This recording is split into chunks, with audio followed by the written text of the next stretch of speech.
राधे राधे दोस्तों।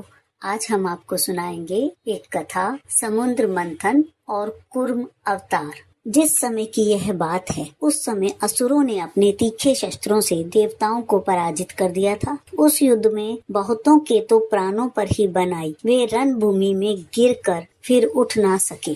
दुर्वासा ऋषि के शाप से तीनों लोग और स्वयं इंद्र भी श्रीहीन हो गए थे। यहाँ तक कि यज्ञ आदि धर्म कर्मों का भी लोप हो गया था। यह सब दुर्दशा देखकर इंद्र, वरुण आदि देवताओं ने काफी सोच विचार किया और जब किसी निश्चय पर नहीं पहुंच सके, तब वे सब के सब सुमेरु पर्वत के शिखर पर स्थित ब्रह्मा जी की सभा में गए। वहां उन लोगों ने बड़ी नम्रता से ब्रह्मा जी की सेवा में अपनी परिस्थिति का विस्तृत वर्णन उपस्थित किया। ब्रह्मा जी ने स्वयं भी देखा कि इंद्र, वरुण आदि देवता श्रीहीन और शक्तिहीन हो गए हैं, जबकि असुर इसके विपरीत फल फूल रहे हैं। समर्थ ब्रह्मा जी ने अपना मन एकाग्र करके परम पुरुष भगवान का स्मरण किया। फिर थोड़ी देर रुककर प्रफुल्लित मुख से देवताओं को संबोधित करते हुए कहा, देवताओं, मैं शंकर जी, तुम लोग तथा असुर, दैत्य, मनुष्य, पशु पक्षी, वृक्ष आदि समस्त प्राणी जिन विराट रूप के एक अत्यंत अल्प अंश से रचे गए हैं, हम लोग उन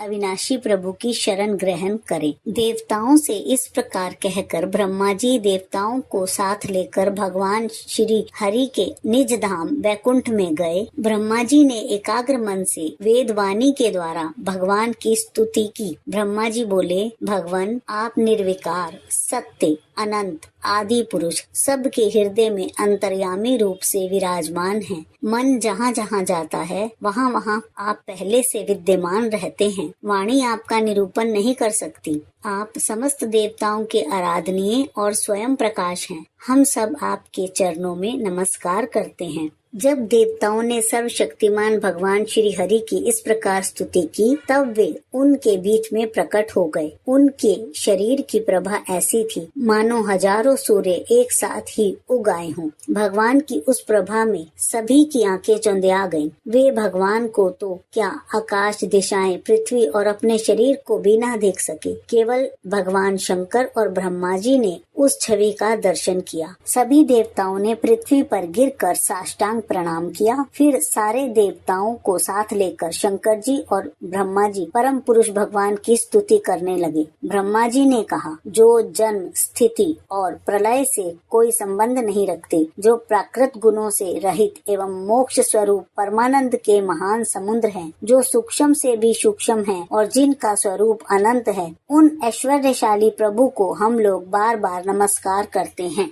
इस प्रकार स्तुति करके ब्रह्मा जी और देवताओं ने भगवान से प्रार्थना करी, ब्राह्मणों और देवताओं के कल्याण के लिए जो कुछ करना आवश्यक हो, उसका आदेश आप ही दीजिए और आप वैसा स्वयं भी कर दीजिए। ब्रह्मा आदि देवताओं की स्तुति सुनकर, उसी प्रकार उनके हृदय की बात जानकर भगवान मेघ के समान गंभीर वाणी में बोले। श्री भगवान ने कहा, ब्रह्मा, शंकर और देवताओं, तुम लोग सावधान होकर मेरी सलाह सुनो।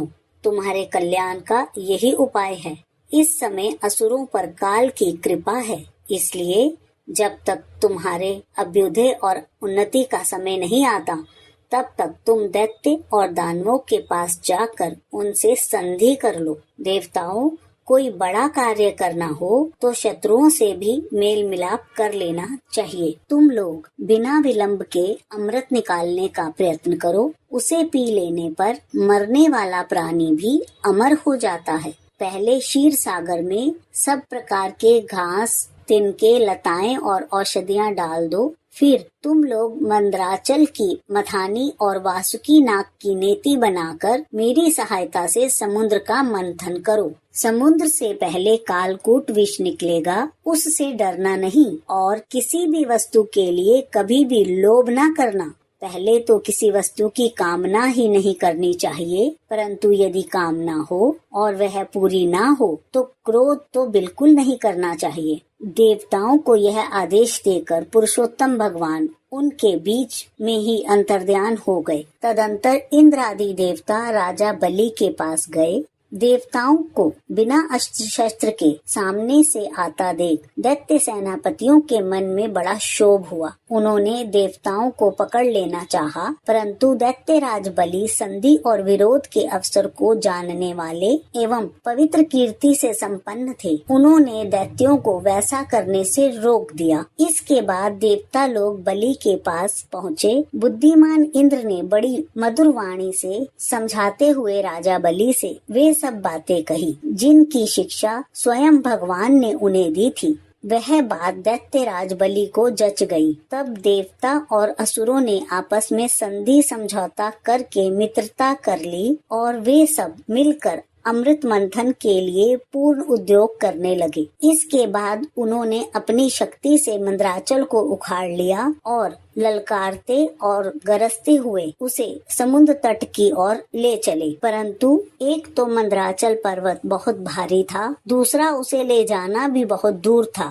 तो इंद्र बलि आदि सब के सब हार गए। जब वे किसी प्रकार भी मंदराचल को आगे ना ले जा सके, तब उन्होंने विवश होकर उसे रास्ते में ही पटक दिया। उनका उत्साह भंग हुआ देखकर गरुड़ पर चढ़े हुए भगवान सहसा वहां प्रकट हो गए और उन्होंने खेल ही खेल में एक हाथ से उस पर्वत को उठाकर गरुड़ पर रख लिया और स्वयं भी सवार हो गए। पक्षीराज गरुड़ ने समुद्र के तट पर पर्वत को उतार दिया। जब समुद्र मंथन होने लगा, तब बड़े बड़े बलवान देवता और असुरों के पकड़े रहने पर भी अपने भार की अधिकता और नीचे कोई आधार न होने के कारण मंदराचल पर्वत समुद्र में डूबने लगा। इस प्रकार अत्यंत बलवान देव के द्वारा अपना सब किया कराया मिट्टी में मिलते देखकर उनका मन टूट गया। सबके मुंह पर उदासी छा गई। उस समय भगवान ने अत्यंत विशाल और विचित्र कच्छप का रूप धारण किया और समुद्र के जल में प्रवेश करके मंदराचल को ऊपर उठा दिया। भगवान की शक्ति अनंत है, वे सत्य संकल्प हैं। उनके लिए यह कौन सी बड़ी बात थी। देवता और असुरों ने देखा कि मंदराचल तो ऊपर उठ आया है। तब वे फिर से समुद्र मंथन के लिए उठ खड़े हुए। उस समय भगवान ने जम्बू द्वीप के समान 1,00,000 योजन फैली हुई अपनी पीठ पर मंदराचल को धारण कर रखा था। जब बड़े बड़े देवता और असुरों ने अपने बाहुबल से मंदराचल को प्रेरित किया, तब वह भगवान की पीठ पर घूमने लगा। अनंत शक्तिशाली आदि कच्छप भगवान को उस पर्वत का चक्कर लगाना ऐसा जान पड़ता था मानो कोई उनकी पीठ खुजला रहा हो। तो ये थी समुद्र मंथन और कूर्म अवतार की कथा। आपको कैसी लगी हमें कमेंट्स में जरूर बताएं और हमारे चैनल को सब्सक्राइब करें।